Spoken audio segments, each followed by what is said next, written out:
जगन्नाथपुरी में लक्ष्मी जी भ्रमण कर रही थी। जगन्नाथ भगवान की पत्नी लक्ष्मी, और पूरी क्षेत्र में भ्रमण करते करते उन्होंने देखा कि मैं किस पर कृपा करूं। तो सबसे पहले लक्ष्मी जी गई अर्चकों के पास, जो जगन्नाथ जी को उठाते, सुलाते, खिलाते, नहलाते, भोजन प्रसाद कराते। बोले ये अर्चक हैं, पहले अर्चकों को देखें, इनके यहाँ किसी परिवार में अगर हमको कृपा करनी हो तो लक्ष्मी जी सब अर्चकों के घर में गई। देखा महाराज सूर्य उदय हो गया, ये तो अभी सो ही रहे हैं, ना आचार विचार शुद्ध, ना खान पान की शुद्धि। लक्ष्मी जी ने देखा महाराज सबरे पुजारी, अर्चक, साधक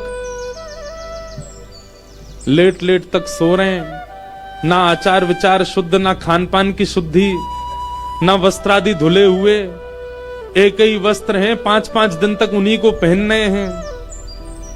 लक्ष्मी जी बोली ये मेरे रहने लायक स्थान नहीं है, इसको यहां नहीं आऊंगी मैं।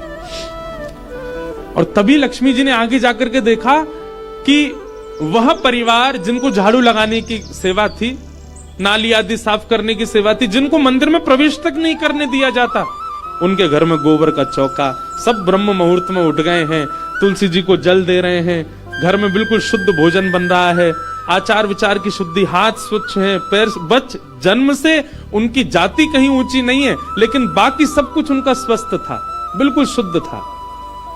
लक्ष्मी जी की कृपा चाहते हैं ना, पवित्र रहना प्रारंभ कर दो। लक्ष्मी जी को पवित्रता बहुत प्रिय है। आपने आज जो वस्त्र पहने, कल अगर आपने पहन लिए, लक्ष्मी जी तुरंत चली जाएंगी। इतनी भी अपवित्रता लक्ष्मी जी को प्रिय नहीं है।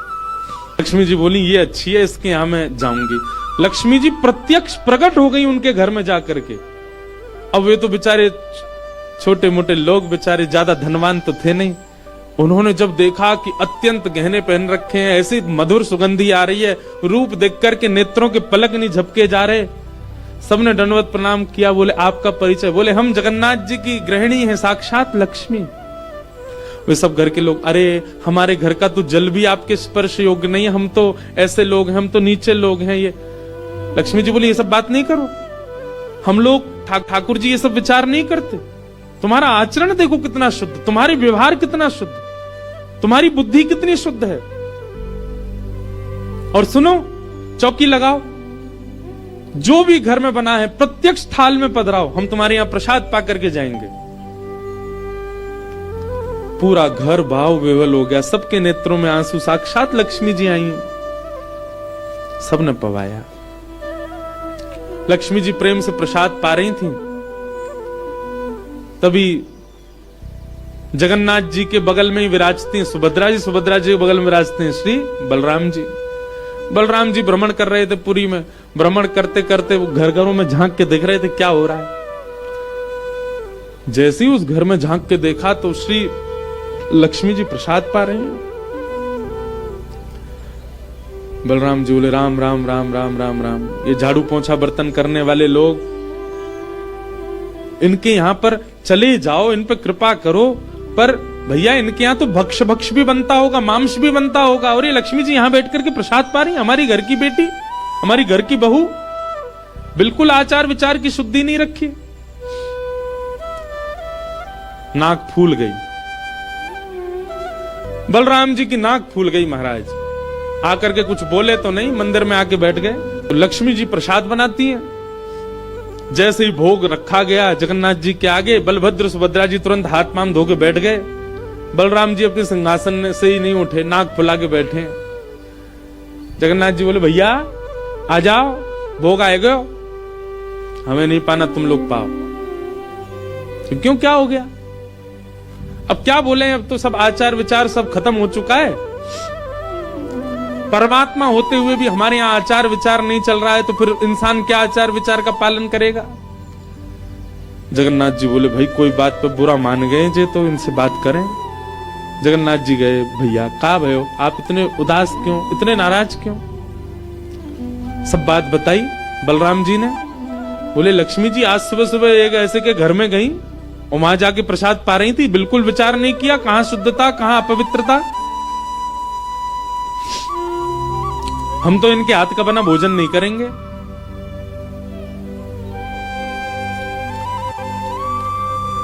अब जगन्नाथ जी बड़ी दुविधा में पड़ गए। यदि पाऊं तो भैया नाराज बैठे, भैया कहेंगे मैं नाराज हूं, इससे को कोई फर्क नहीं पड़ा है, फिर भी पा रहा है। और नहीं पाऊं तो लक्ष्मी जी टेढ़ी टेढ़ी देख रही हैं कि मैंने बनाया, ये पा क्यों नहीं रहे। जगन्नाथ जी बोले लक्ष्मी जी को तो मना लिया जाएगा बाद में, पर ये नहीं माने ना, ये तो शेषनाग हैं, इनको ज्यादा ही क्रोध आ गया तो जोर से सिर हिला देंगे, प्रलय और हो जाएगा। जगन्नाथ जी ने लक्ष्मी जी से कहा देखो भैया नहीं पा रहे तो हम भी नहीं पाएंगे। लक्ष्मी जी बोली कोई बात नहीं। एक दिन नहीं पाया, दूसरे दिन फिर लक्ष्मी जी ने बनाया, फिर नहीं पाया, तीसरे दिन फिर लक्ष्मी जी ने प्रसाद पधराया, फिर नहीं पाया। तो लक्ष्मी जी बोली भाई कोई बात है तो हमसे बोलो सीधे, ये प्रसाद रोज छोड़ देना ये कैसा तरीका है आपका नाराज होने का। कहीं बलराम जी बोलते हुए सुन लिए लक्ष्मी जी ने कि भाई इनके हाथ का बना हम नहीं पाएंगे। लक्ष्मी जी ने जाकर के जगन्नाथ जी से कहा देखो संपूर्ण जगन्नाथपुरी में प्रसाद बनाने की सेवा हमारी, और आपके भैया कह रहे हैं कि हमारे हाथ का बना पाएंगे नहीं। जब हमारी सेवा लेनी नहीं तो फिर हम यहां क्यों रहें, इसलिए आप हमको आज्ञा दें। अब हम जहां हमारा सुख है हम वहां चले जाते हैं, हम चले जाते हैं श्री क्षेत्र से। जगन्नाथ प्रभु कुछ, अच्छा जगन्नाथ जी को भी लीला करनी है इसलिए वो कुछ नहीं बोले। अब कुछ नहीं बोले तो लक्ष्मी जी समझ गई, बोले मौन मतलब हां ही होता है। लक्ष्मी जी बोले ठीक है आप लोग शयन करो। रात्रि का समय, बलभद्र सुभद्रा जगन्नाथ जी के कपाट बंद हो गए। लक्ष्मी जी बोली अब हम जा रही हैं, और मंदिर से श्री लक्ष्मी जी चली गई। प्रातः काल ब्रह्म मुहूर्त का समय हुआ। महाराज जगन्नाथ जी बलराम जी जैसे ही उठे तो क्या पाया, नीचे फर्श पे पड़े थे। कहां सोने के सिंहासन पर सोते थे, सोने के बिस्तर पर सोते थे, बढ़िया लत्ता पहन के रहते थे, गले में स्वर्ण की मालाएं, हाथ में स्वर्ण के कड़ूला, पाम में स्वर्ण के कड़ूला आदि सब पहन के सोते थे। लेकिन लक्ष्मी चली गई तो सब चला गया। सवेरे उठे तो फर्श पे पड़े थे। बलराम जी बोले लाला जी कहा है वो, हमारे सिंहासन वगैरह कहां चले गए। ठाकुर जी बोले लक्ष्मी जी चली गई ना, लक्ष्मी तो मतलब सब होता है। बलराम जी ने अपनी तिजोरी जाकर के खोली, सबरे वस्त्र चले गए, आभूषण चले गए, सब आयुध चले गए, फटे पुराने मैले कुचैले बिना धुले महीनों के सालों के वस्त्र पड़े थे। और यही होता है, लक्ष्मी जाती है तो यही रह जाता है। लेकिन बलराम जी भी अपनी पूरी उसमें थे, बोले कि हम भी कुछ नहीं कहेंगे, ठीक है जैसे हैं वैसे रह लेंगे, कोई लक्ष्मी जी के जाने से हम पे फर्क थोड़ी पड़ रहा है। चल लाला भोजन को समय है गयो, प्रसाद पामे। ठाकुर जी बोले कैसे प्रसाद पाएंगे, प्रसाद तो लक्ष्मी बनाती है, लक्ष्मी चली गई, खुद ही बनाना पड़ेगा। बोले हाँ तो हम पे कोई बनावी कमी, हम दोनों मिलके बनाएंगे। कृष्ण बलराम दोनों गए रसोई घर में, जाकर के देखा तो महाराज वहां से अन्न दाल चावल सब चले गए, क्यों सब लक्ष्मी से ही आते हैं। कहां तक कहें चूल्हा जलाने की लकड़ी भी नहीं बची, वो भी लक्ष्मी से ही आती है। लक्ष्मी गई और सारी श्री लेकर के चली गई अपने साथ। अब तो दर्शनार्थी आने बंद हो गए, क्यों मंदिर की श्री भी चली गई। जगन्नाथ जी और बलराम जी चुपचाप बैठे हैं अपने सिंहासन पर, भूखे प्यासे बेचारे आंख बाहर निकल आई। बलराम जी बोले लाला, बोले हाँ 2 दिन है गए लाला, भोजन ना एक कियो, और 2 दिन पहले गुस्सा में ना कियो, 4 दिन है गए, और कचू है भी ना, कहा करें। देखो इस बात को कोई ऐसे मत ले लेना, लोग सोचने वाले भी लेते हैं, बताओ महाराज जी कुछ भी बोल रहे हैं, वो साक्षात ब्रह्म है, लक्ष्मी जाने से उन पर कोई प्रभाव पड़ेगा? लक्ष्मी जाने से कोई प्रभाव नहीं पड़ता ठाकुर जी पर ठाकुर जी बलराम जी को बताना चाह रहे हैं कि भाई किसी को हेय दृष्टि से मत देखो, उसी के लिए पूरी लीला हो रही है। ठाकुर जी बोले दाऊ दादा एक काम है सके, बोले कहा, बोले समुद्र के किनारे स्वर्ग आश्रम है जहां पर लोगों की अंत्येष्टि होती है। बोले हाँ, मैंने एक बार देखा था वहां पे लोग कटोरा लिए बैठे रहते हैं और उनको कुछ ना कुछ मिल ही जाता है, आपकी आज्ञा हो तो वहीं चलें, कछु तो मिल जाएगा। लाला पूरी दुनिया कहा कहेगी बताओ कृष्ण बलराम कहा कर रहे हैं ये। बोले ऐसे थोड़ी जाएंगे, रूप बदल के चलेंगे, कछु तो मिलेगा, पेट तो नहीं भरेगा हमारा। लक्ष्मी जी तो आएंगी नहीं, नाराज होके चली गई। बलराम जी बोले हाँ हाँ जान दे, ये बहू क्यों बड़े नखरे हैं, चली गई तो कहा हम का भूखे रहेंगे, चल लाला मेहनत करके उद्यम करके भिक्षा मांग के पालेंगे। और श्री कृष्ण बलराम दोनों छोटे से बालक का रूप धारण करके गए और स्वर्ग आश्रम के बाहर कटोरा लेके बैठ गए, कोई कुछ तो दे जाएगा। ठाकुर जी और बलराम जी अपनी झोली फैला के जय जगन्नाथ मैया तेरा भला हो, कुछ दो। और कोई कुछ नहीं दे। एक ने तो डांट दिया, बोले हे छोटे बालकों क्या करते हो, विद्यालय जाया करो, पढ़ाई लिखाई किया करो, क्या बचपन में आके बैठ गए हो यहाँ पे। बलराम जी बोले लाला ही तो बहुत डांट रही है। ठाकुर जी मनी मन कहे और कर लो अपमान लक्ष्मी जी का। इतने में ही एक महात्मा आए, उन पर धन तो था नहीं, उनके पास में बस मूड़ी थी, महात्मा जी के पास भेल थी, भेल। ठाकुर जी ऐसे झोली फैला के बैठे, बलराम जी भी।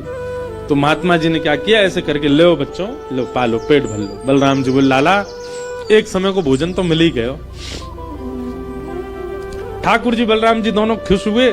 लक्ष्मी जी ने दूर से देखा, ए पवन देव जोर से बहना प्रारंभ करो।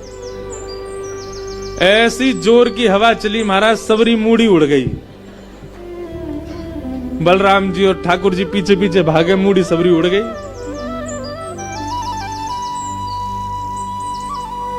बलराम जी बोले लाला ये क्या हो गया।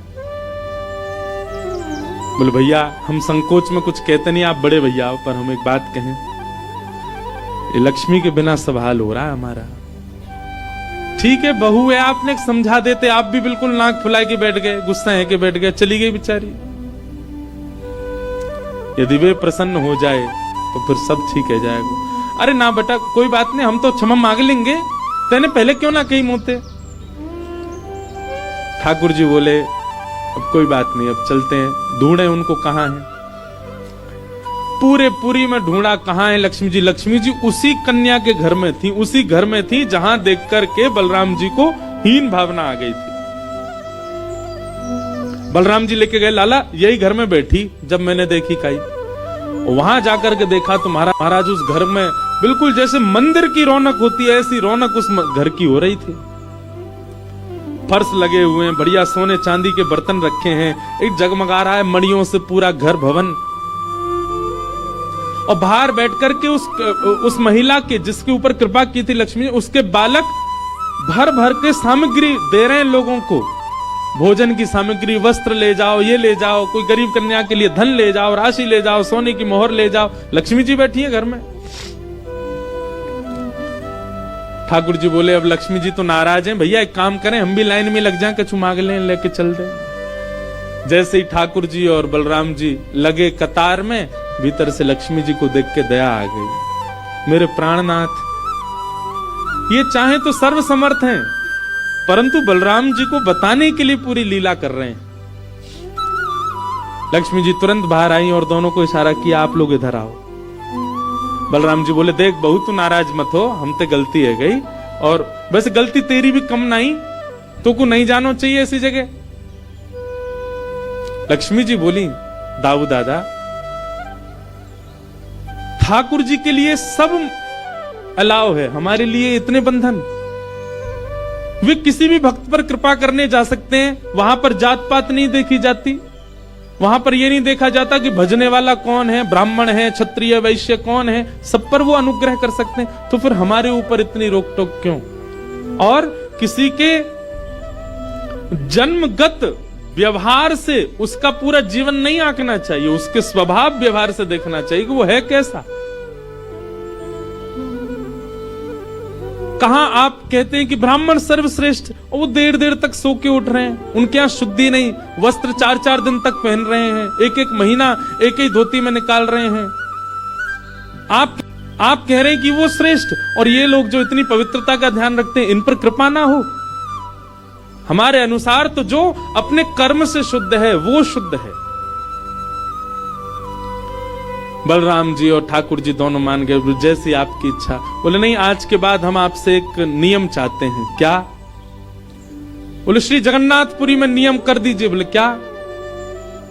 जिस महाप्रसाद को ब्राह्मण पाएगा उसी महाप्रसाद को शूद्र भी पाएगा, दोनों को समान फल मिलेगा।